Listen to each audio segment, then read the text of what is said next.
It's Mila at WTI, and today I want to share with you my Adidas Ultraboost, and I love these shoes. You guys, I have the Ultraboost line already, but I have yet to see it in a color I love this much. It's like a lavender purple, and then it's got the darker purple here and this great bright orange that you get to see. And the sole, you have that same color leading through. And I love this little detail too. You see right here, it kind of has that orange that fades in and fades out.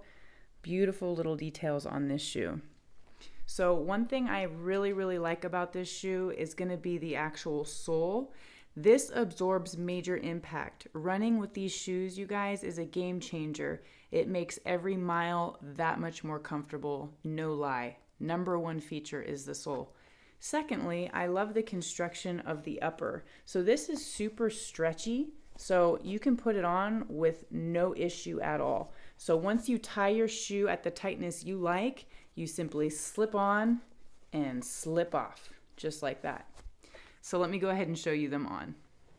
So here you can appreciate the shoes on, and my goodness, I love the way these look, you guys. They just have that really nice girly lavender color, fresh, and oh so comfortable. Like that movement feels so good. It's literally like walking on a cloud. So if you guys are thinking about giving the Ultraboost a shot, think no more. I think you're gonna love it. That's my point of view.